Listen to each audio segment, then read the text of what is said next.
Oh, great! A broken house key. Just what you needed, right? What an impressive display of how little you can manage such a simple object. Now you're stuck outside like a confused animal, trying to figure out how to get in while your door laughs at your incompetence. Maybe it's time to invest in a locksmith or just accept you're destined for the great outdoors. Who needs a home anyway? Sunburn enthusiasts really take the cake for questionable hobbies.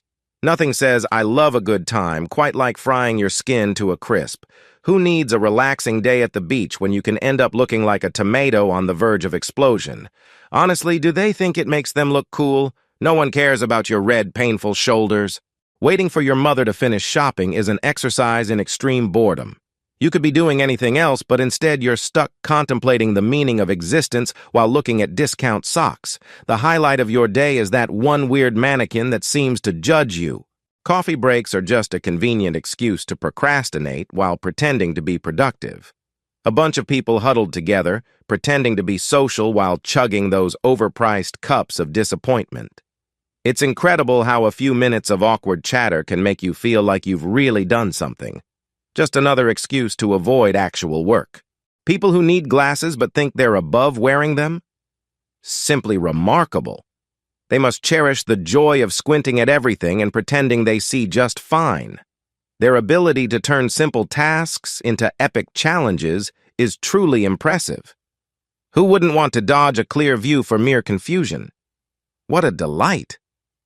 Just when you think the line couldn't get any slower, there's always that one person who takes forever to order, turning a simple menu into a complex legal document.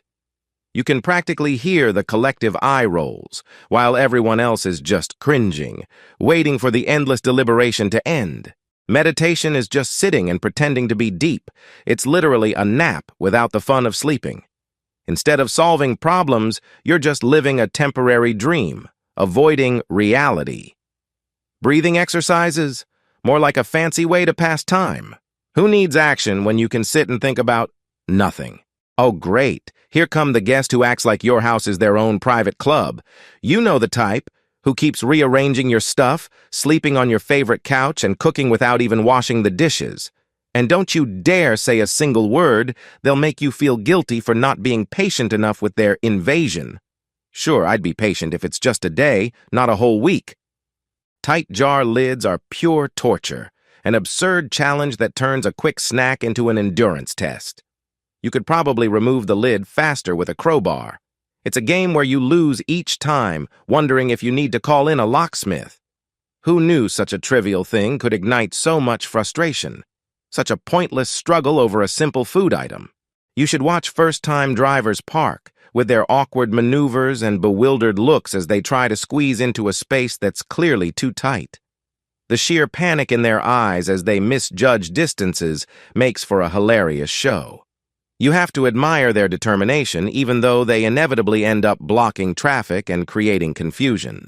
Mr. Beast, the king of superficial kindness. His so-called charitable acts are a blatant attempt to hog the limelight, not help anyone. Those over-the-top giveaways are just ego boosts disguised as philanthropy. Every dollar spent screams, "Worship me." What a joke. Hostels are just bunk beds for people who love to share their misery. Who wouldn't want to pay for the privilege of sleeping next to a stranger who smells like they just survived a 2-week trek without a shower? It's amazing how they manage to serve overpriced snacks in a place that looks worse than my cat's litter box after a week. Buying a toaster just to witness airborne bread is a new level of boredom. It's like chasing pigeons just to see them poop.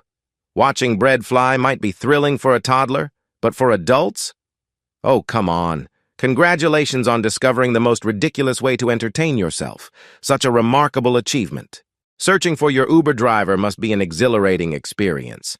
Just standing there like a confused statue, squinting at every car that passes by while time drags on. It's thrilling to feel the anticipation of watching your ride approach, only for it to be someone else. The excitement builds as you keep refreshing the app, only to find they've taken a wrong turn. Brushing teeth at work? Pathetic. Grown adults obsessed with dental hygiene. It's a workplace, not a spa. Get a grip and focus on actual work. Butchers are just people pretending to have a knack for meat while wielding blades like they're in a horror movie. Their shops smell like shit, and let's not even talk about their obsession with cutting things. If they spent half as much time cleaning as they do chopping, we wouldn't have to hold our noses. Casinos must hire security guards straight from the circus, because they're the clowns keeping everything safe. They barely know how to use their radios and act like they own the place, but can't spot a cheater if their job depended on it. Their serious faces can't hide the fact that they're more likely to trip over their own feet than catch a thief. Bar fights, where drunken fools showcase their pathetic attempt at being tough. Who wouldn't want to pay a few bucks to watch two clumsy buffoons swing misses and trip over their own feet? The elegance of spilled drinks and broken chairs, truly a remarkable show.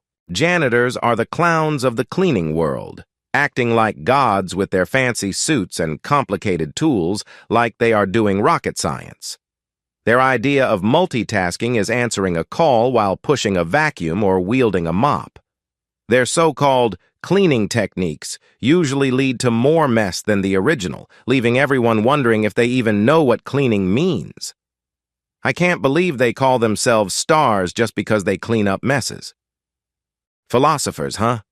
Delving into the minds of people who spent their lives asking questions no one cared about, as if sitting under a tree pondering the meaning of existence will solve any real problems. Descartes doubting everything, Spinoza's endless definitions, Hegel's dialectics, Plato's cave. Reading their work is like voluntarily walking into a maze without an exit. Oh shit. VAR strikes again. Do they really need this much time just to decide if a toenail was offside? Maybe should hand out pillows for fans to nap through the endless reviews and deliberations. And let's not forget how the referee keeps staring at the screen like they're stuck between a Big Mac or double cheeseburger. People who use shortcuts in chat to save time must be incredibly busy. How much time are they really saving by typing TTYL instead of talk to you later? Or OMG instead of oh my god? THX instead of thanks? Cuz instead of because? Wow, that's a lot of precious seconds. What will they do with all that newfound time? Procrastinate more efficiently, perhaps? Imagine being someone who leaves a supermarket without buying anything. Let me guess, it's the free air conditioning, right? I knew it. What a brilliant way to avoid exorbitant AC bills by spending the whole day walking from an aisle to another. Remember, you're only here to cool down. If you buy stuff, even if it's one thing, you'll just sweat on checkout. We all have that one student who cries over missing their precious perfect score, like it's the end of the world. They're probably hoping their tears will somehow erase the small mark of imperfection on their test.